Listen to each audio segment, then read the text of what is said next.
Minecraft Bedrock Edition beta and preview 1.20.0.20 has just been released, and this beta and preview is bigger than you may think. Now, as I just said, it's beta and preview 1.20.10.20, which means we've officially passed 1.20.0, which to me feels kind of weird since we haven't seen the full release of 1.20 yet, nor has we even seen a release date.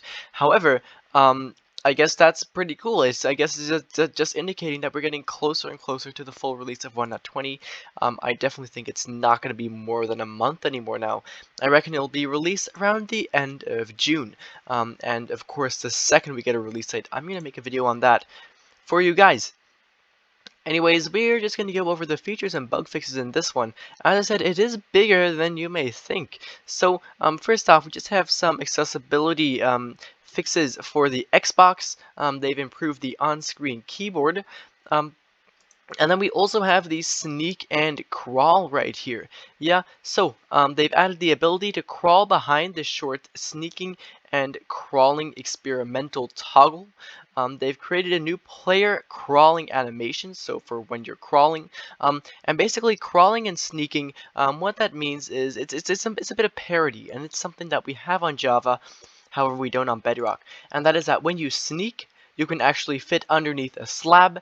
And if you hold a trapdoor next to yourself, you can go to crawl mode, and you'll only be one block high, and you'll be crawling.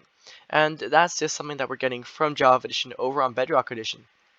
So crawling will be the same speed as sneaking, and players will automatically stand up or begin sneaking if they leave the 1 block gap.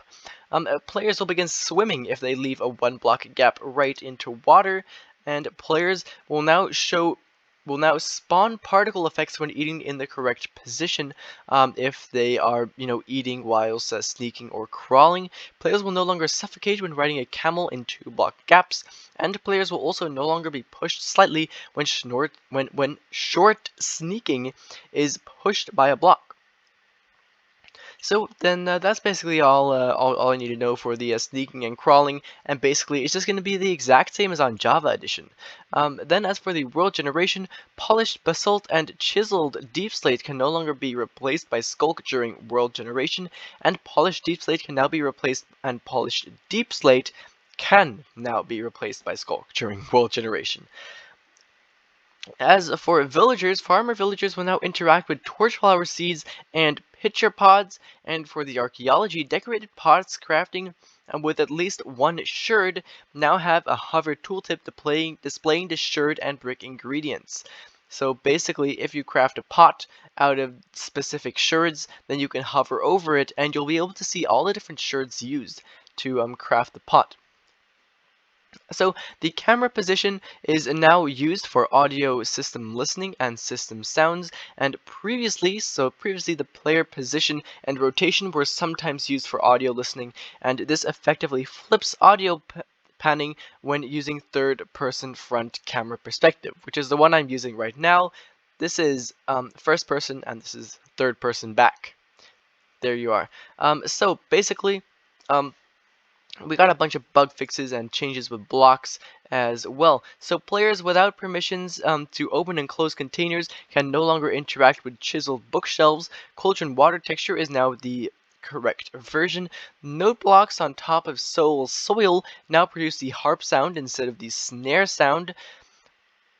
The shovel can no longer mine packed mud as fast as pickaxes, and placing blocks on top snow and tall grass while moving side to side will no longer cause them to randomly stack up continuously.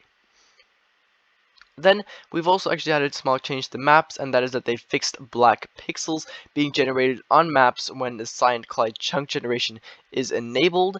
And as for mobs, the sound played when a camel is dashing is no longer played repeatedly if you dash just once, and they've also fixed an issue with jump boost effects not affecting magma cubes, and now the same bug was fixed 2 weeks ago for slimes and rabbits.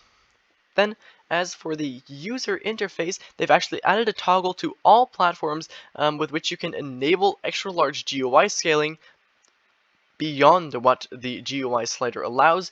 They changed the pause menu disconnection text to be platform agnostic. They fixed an issue that caused the inventory to get locked up after auto placing, and imported worlds now get their last played date modified to the time that they were actually imported and not the last time that they were used.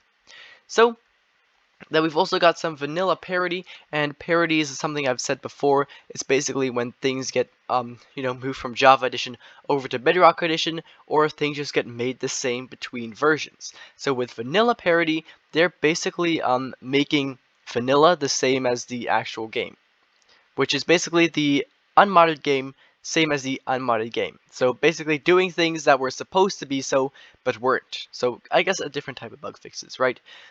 So items dropped by storage entities are now centered inside the nearest block. The shovel has been removed from the boat recipe, which means that we'll just have a normal boat, which is a really big change. In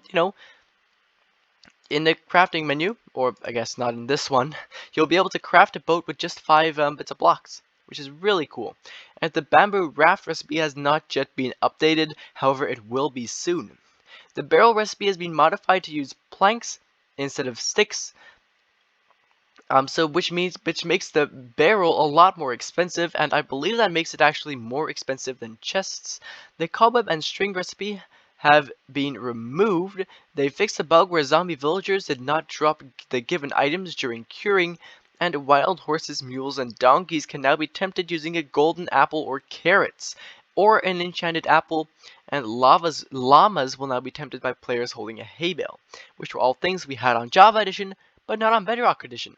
So it's great to see a whole chunk of vanilla parity just thrown at us like that. I love that.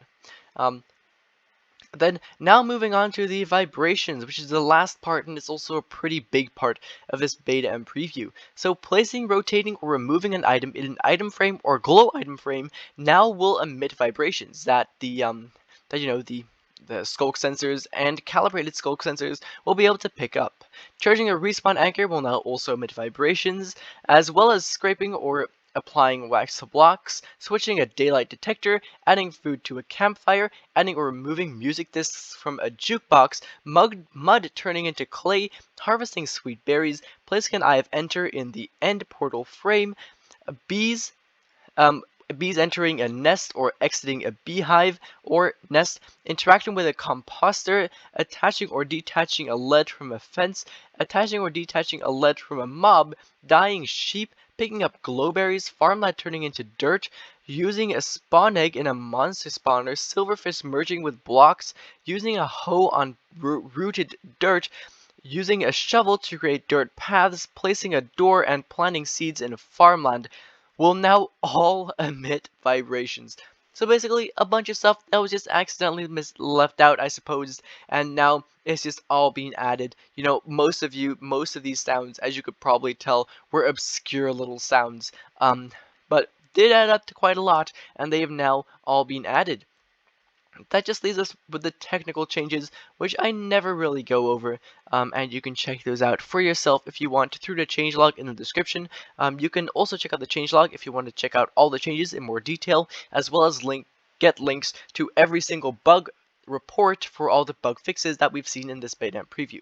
Anyways, let me know down in the comments when you think Minecraft 1.20 will be released, and for the rest, I hope to see you again in the next one. Bye-bye.